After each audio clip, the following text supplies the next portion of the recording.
maneras de evaluar la economía de un país, su prosperidad, su calidad de vida, es a partir del trabajo, de la calidad del trabajo, de qué tipo de trabajo tiene la población que allí se encuentra, no importa en qué región, aunque luego trataremos de acercarnos para estos lares, y de esa manera poder entender, bueno, si los procesos económicos que muchas veces se pintan como exitosos tienen como correlato una calidad de trabajo, digamos, por lo menos que responda a lo que son las leyes actuales, que mucho han avanzado en lo que ha sido parte de la mitad del último siglo, XX y de lo que es estos últimos años, y como bien ha dicho la presidenta, en estos últimos 10, 12 años han habido muchísimas mejoras en el ámbito laboral. Generalmente a nosotros se nos presenta como ideal, hay cierta fascinación en los sectores dominantes de la economía argentina de mostrarnos modelos a imitar, sobre todo en los últimos años en lo que tiene que ver con países de la región. Se ha mencionado Chile, el crecimiento de Paraguay, de Perú, de Brasil incluso, y muchas veces se nos pretende decir, bueno, hay que ir por esa dirección, reciben inversiones, tienen un crecimiento anual del 10%. Bueno, vamos a ver a partir del trabajo, ya en un ratito más, qué calidad de trabajo y qué calidad de crecimiento y de prosperidad tienen esas economías. Pero vamos a empezar con Julián Blechman por ahora, y luego pasaremos a este otro tema, a lo que tiene que ver con la realidad laboral y lo que tiene que ver con el ámbito de las paritarias que se están desarrollando ya en la Argentina. Julián, ¿cómo te va? ¿Qué tal, Francisco? Sí, bueno, terminó el paro bancario hoy de 48 horas. El que sigue es el de los aceiteros, ya llevan 23 días.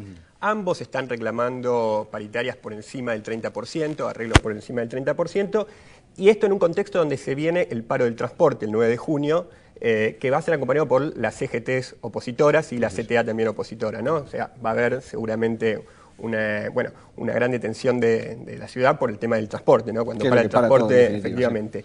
Y el 4 de junio también Camioneros va a llamar a un acto, no es un paro, pero sí es un acto, también pidiendo unas paritarias que cierren cerca del 35%.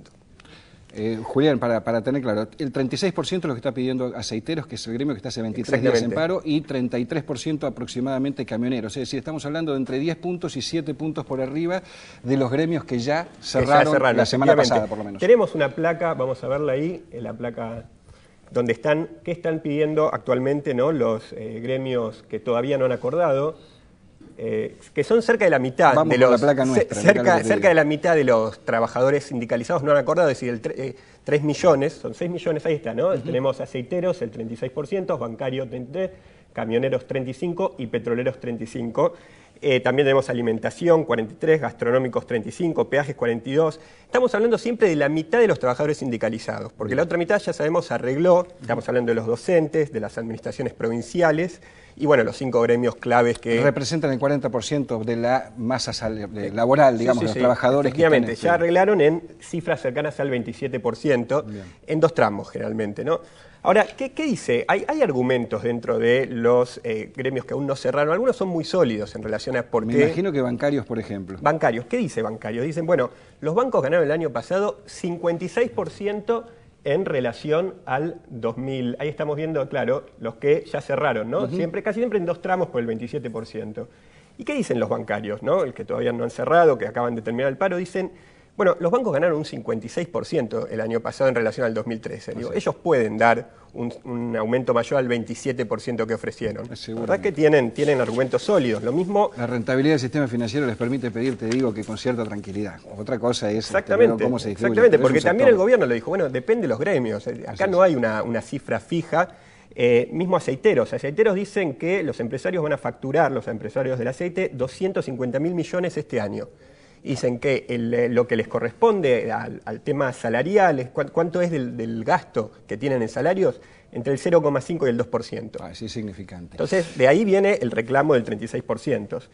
Después está claro que hay otros gremios donde la cuestión política está muy presente, digamos, gastronómicos, durante los 90 no hizo fuertes planteos cuando se sabía que los salarios eran mucho menores y la desocupación mucho más alta. Recordemos que gastronómicos, que una de las demandas fundamentales que tiene es el aumento del mínimo imponible. La gran mayoría de sus trabajadores no llegan ni siquiera a montos salariales por los cuales se vean afectados. Me interesa que después, ahora vamos a pasar a otro tema más en profundidad, del tema latinoamericano y demás, pero que después volvamos para ver qué es lo que pasó ayer en la Unión Industrial Argentina, con las declaraciones de su vicepresidente pidiendo un ajuste. Correcto. Y las divisiones que hay en esa Unión Industrial Argentina, que representa, yo diría que parcialmente, lo que es por lo menos el empresariado, el gran empresariado argentino. Perfecto. Vamos a retomar el tema que mencionábamos de lo que es el trabajo en Latinoamérica, y lo vamos a saludar a Pepe Robles, Jorge Robles, ¿Cómo te va? que es director del Instituto del Trabajo y que depende de la Universidad de 3 de Febrero.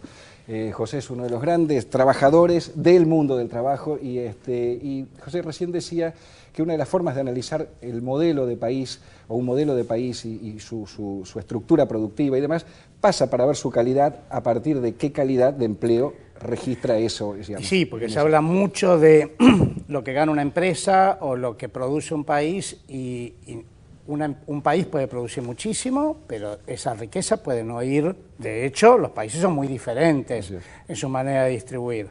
Y así que la forma en que se pagan los salarios o que se organizan los trabajadores o sus sindicatos o la informalidad o la subcontratación son elementos fundamentales para hacer si bien mejor o peor. Estuviste de viaje hace poco, recorres Latinoamérica, trabajás mucho en lo que son las distintas realidades de los países. Estuve haciendo un trabajo en Colombia, y hay un dato que me pareció, creo que no es uno de los datos más conocidos, que Colombia registra un 90% de informalidad laboral. Si uno cuenta, porque acá hay que contar dos cosas. Primero, no todos los trabajadores de un país son asalariados. Hay muchas formas no asalariadas, autónomos mentirosos, serviles, hay muchos, esclavos, Ni más ni menos. Hay muchos. Además hay toda una esclavitud moderna de trabajadores, no sé, los migrantes que no tienen papeles son verdaderos esclavos, porque no tienen ninguna opción.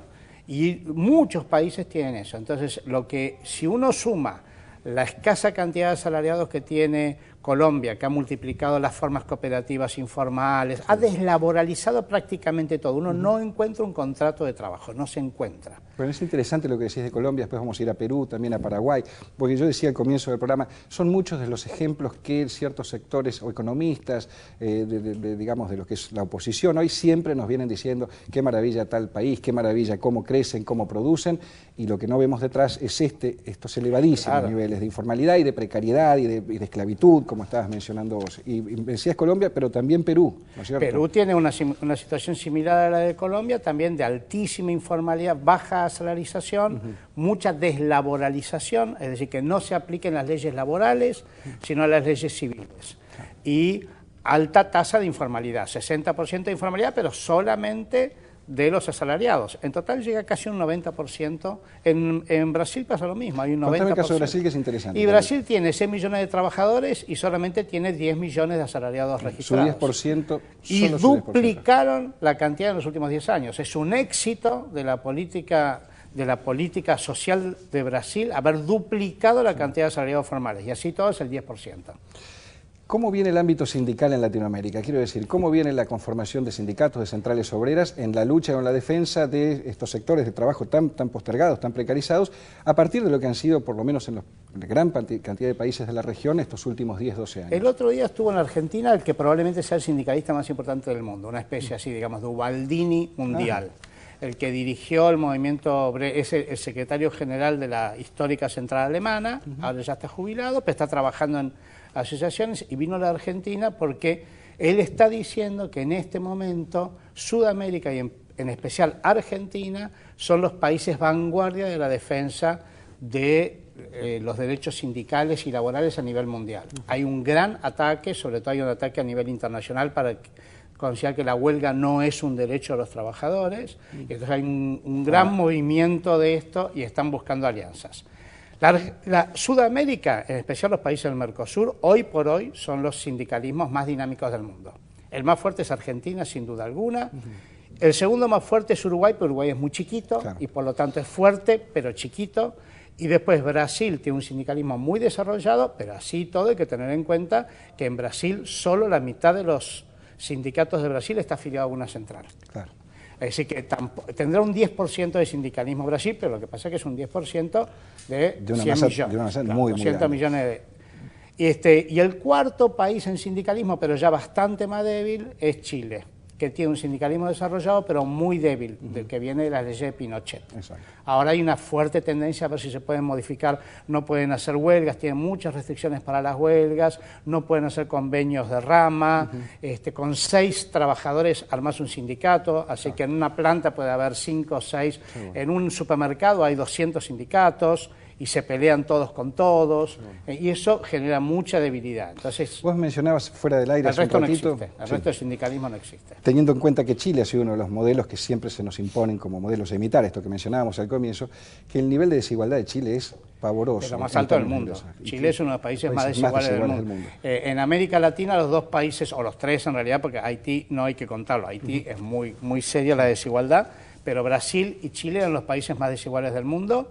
Brasil hizo un serio esfuerzo para reducir esa desigualdad y si bien es muy alta la desigualdad todavía la bajó mucho y Chile sigue igual y es uno de los países más desiguales del mundo, es decir, que eso hay que tenerlo en cuenta, ¿no? Paraguay. Sí, Paraguay. El nivel de informalidad. Paraguay tiene las mejores leyes laborales del mundo y ninguna se aplica. Mira qué buen dato. Sí, Paraguay. Dato, a ver, no es un buen dato, lo de las leyes laborales que no sabía. Todos esos yo trabajo mucho con sindicatos y nosotros vamos mucho a Paraguay, a Colombia, a Perú a tratar de sostener. Los sindicatos, sobre todo los sindicatos argentinos, los brasileños también, están haciendo serios esfuerzos y poniendo dinero incluso para tratar de promover el sindicalismo en Paraguay, en Perú, en Colombia, que son países muy importantes y en donde los trabajadores están totalmente precarizados y con poca defensa. Así que son compañeros y están haciendo grandes esfuerzos por tratar de organizar algo, pero la verdad que uno ve una diferencia, acá hay que trabajar solidariamente, ¿no? En estos gobiernos como el de Perú, quizás como el de Colombia, como el de Paraguay, que han tenido mucha repercusión en términos de la prensa, que los ha halagado mucho por sus políticas neoliberales, ¿se retrocedió? ¿Eran países que ya venían con dificultades? Es decir, ¿se ha empeorado en estos últimos años? A la par que nos muestran estos éxitos económicos. En términos históricos, si se compara con los años 70, tanto Paraguay como Colombia como Perú tenían mejor organización sindical que hoy. En Colombia la guerra arrasó con el sindicalismo, ahí cada vez que un empresario quería liberarse del sindicato decía que era guerrillero y los mataban. Este año ya mataron a 3 sindicalistas, todos los años matan, tiene una condena de la OIT muy fuerte. En Paraguay había una muy buena central en algún momento y fue arrasada en los 90, hoy hay una central, la CUT-A, es una buena central pero débil. Y en el Perú, la central que hay es una central comunista importante, pero el comunismo está muy aislado en términos de movimiento sindical y por lo tanto es relativamente débil, pero y se ha retrocedido mucho, es decir, hay muchos pedidos, uno ve la cantidad de pedidos de los empresarios en Perú pueden pedir que se disuelvan los sindicatos. Mira qué facultad. Y se disuelve el sindicato cuando pierden afiliados. Entonces los empresarios suelen despedir a los sindicalistas. Para reducir la masa de afiliados. Para reducir. Y uno ve la cantidad de pedidos de disolución de sindicatos que hay y es alarmante, son más de 100 por año, es muy alarmante. ¿En qué otro país de Latinoamérica hay paritarias como se celebra en la Argentina? Ninguno. En Del mundo debe haber, en América Latina ninguno, ni en América, en Estados Unidos tampoco. Paritarias nacionales de rama no hay en ninguno.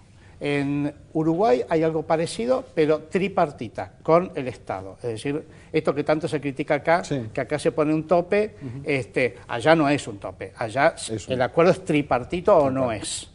Y es el único que tiene algo parecido. En el resto de América nadie tiene paritarias nacionales, creo que nacionales de rama solamente debe tener Alemania y Suecia. Y el resto, bueno, en España han retrocedido muchísimo, bajó a la mitad con la crisis.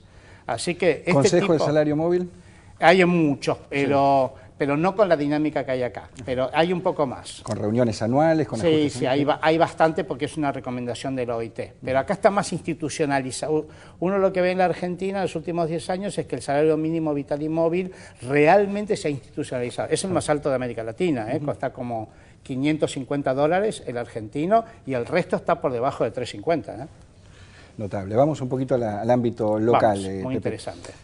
Se están desarrollando paritarias y una de las discusiones que se preveían, que se pretendieron instalar, fue que el gobierno iba a intentar poner un techo, un piso, lo que fuese. Finalmente, como mencionábamos hace un ratito, la mayoría de los gremios, por lo menos el 40% de los gremios está cerrando en cerca del 27%, y hay una tendencia de varios otros gremios a ir por un mayor pedido. ¿Cómo se trabaja, digamos, esto de tratar de tener un número homogéneo para todos, sin contemplar a veces la diversidad enorme que hay en los distintos rubros, con muchísima variedad de rentabilidad, digamos, cuando varía mucho? ¿Hasta dónde es posible lograr un número homogéneo? No, no es posible. Pero yo creo que el gobierno está haciendo otra cosa. El gobierno está trabajando hay un muy fuerte reclamo de la población de bajar la inflación. Sí. Entonces el gobierno está trabajando no tanto sobre el aumento salarial, sino sobre la expectativa inflacionaria que genera el número. Muy interesante lo que pasó en comercio. Comercio acordó un aumento del 32% y dijeron no pongan 3, no pongan el número 3, pongan otro número que no sea el 3. Claro. Ok, era 32% en 3 cuotas. Sí. Entonces, está bien. Vamos a poner 27. ¿Estamos de acuerdo 27? Sí, dijeron los empresarios. Sí, dijo comercio. Ok, 27 en 2 cuotas. ¡Ah, no! Dijeron los empresarios. Quiere decir que 27 en 2 cuotas es más que 32 en 3. Porque ya están jugando y especulando con la... Porque acá nos estamos olvidando de las cuotas. Todo el mundo sabe que no es lo mismo pagar en 12 cuotas que en una. No es lo mismo. No es lo mismo. Por supuesto. Entonces... yo creo que lo que está haciendo el gobierno es correcto. El aumento, y en el caso del comercio fue así, 27 en 2 cuotas, más 2 sumas fijas de 1.500 pesos cada una. Que son generalmente a fin de año, ¿no es cierto? Sí, está bien, pero quiere decir que una persona que hoy gana 10.000 va a ganar a mitad de año, va a ganar a fin de año 16.000. De 10.000 a 16.000, 60%. Es un monto altísimo. Más alto para el que menos gana, menos alto para el que... Acá hay una fuerte tendencia a redistribuir hacia abajo, que son los sectores los que más excluidos han estado en décadas.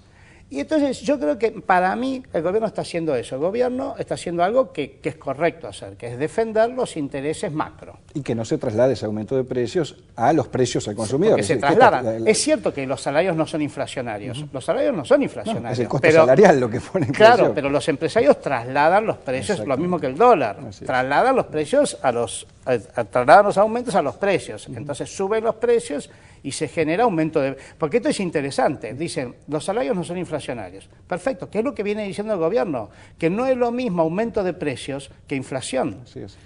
El empresario cuando pasa el salario al precio no está haciendo inflación, está aumentando los precios, pero yo tengo que comprar las cosas más caras.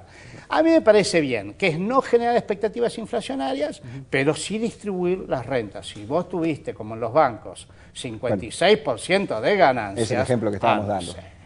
Te diría que el 33 es prudente casi, digamos. No es para hacer defensa sindical, pero... Claro. Y está muy bien, porque nosotros hay una cosa que el otro día estaba en una reunión con delegados y delegadas de comercio, justamente. Todos jovencitos, es muy interesante ver esta enorme cantidad. La próxima pregunta te iba a hacer, ¿cómo veías la nueva generación de...? Es una maravilla, porque han entrado miles y miles de delegados, se calcula alrededor de 50.000 delegados nuevos en los últimos 10 años, todos jovencitos, muchas mujeres, pelitos cortitos, estos peinados que hay ahora de cumbieros y con piercings, y pelos teñidos, todos esos delegados y delegadas. Y hablaba con una delegada y le preguntaba qué pensaría ella si sacaran las paritarias. Y ella agarra, me mira 25 o 26 años. Ella nunca vivió en un país que no tuviera paritarias. Para ella... 13 años tenía cuando te arrancó. Me mira y me dice, no qué. Me dice, no sabía qué contestar, porque es inconcebible. Es inconcebible. Con una parte de enojo y con una parte de incredulidad, lo decía, ¿no? Bueno, hemos ganado eso. Esto que está pasando, las huelgas, las movilizaciones, los tires y aflojes, es sanísimo en términos de salariales. Antes los salarios los ponía la patronal. Y siempre había un 5% de inflación, perfecto, pero el salario iba por debajo. Y en una década se perdió 30% de poder adquisitivo. No, la inflación no es lo que te hace perder poder adquisitivo, es que vos no puedas, no tengas herramientas para ser parte de poner. Claro. Bueno, es la tensión mayor que quizás registra la economía, más allá de otras dificultades que tiene, que es un empresariado acostumbrado, como decías vos, por décadas de gobiernos que han ajustado a partir del costo salarial y que es lo que se pone en discusión a partir de las paritarias. Entonces es más cómodo remarcar precios que entrar en huelgas con los sindicatos. Pepe, ¿cómo ves la realidad del mundo de las centrales obreras en la Argentina, de esta dispersión que tienen, de estas por lo menos varias centrales que hay, y de lo que ha sido para un gobierno peronista, como es el kirchnerismo desde estos últimos 12 años, y lo que se puede prever una continuidad, una central obrera o un movimiento obrero, por lo menos no como columna vertebral como solió o se A nivel supo mundial hay un proceso de unificación de centrales. Las tres centrales clásicas, comunista, socialista y cristiana, los cristianos y los socialistas se unificaron hace 5 o 6 años, y ese secretario general hoy es el director de la OIT por primera vez, y están en tratativas con los comunistas para hacer una sola central mundial. Es decir, hay una tendencia, de hecho la CTA y la CGT, que no estaban en la misma central mundial, ahora están en la misma central mundial. Es decir, acá están divididas, pero a nivel internacional están unidas.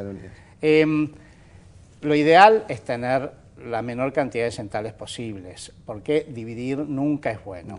Pero la Argentina tiene una cosa que no se le presta atención. Hay división a nivel de central, pero no a nivel de sindicato. En otros países, cada central tiene su sindicato de comercio. Entonces, si tenés 5 centrales, tenés 5 sindicatos de comercio. Y eso complica la vida. Atenta contra los... Acá no. Acá, camioneros, es todo camioneros, está en una. Gastronómicos, todo gastronómico está en otra. Comercio, todo comercio, no se dividen las centrales. Y por lo tanto no se pierde fuerza. No se pierde fuerza en negociar las paritarias. En las paritarias uno ve, los sindicatos siguen siendo tan fuertes como eran 20 años atrás. Indudable.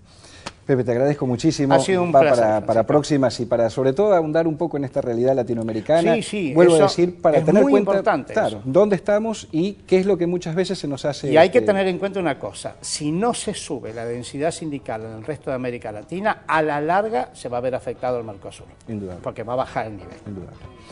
Vamos a hacer una breve pausa y volvemos para hablar de medios de comunicación y también, no solamente aquí en la Argentina, sino en toda Latinoamérica y de cosas que muchas veces creemos que suceden acá, bueno, que suceden ahí también. Ya volvemos.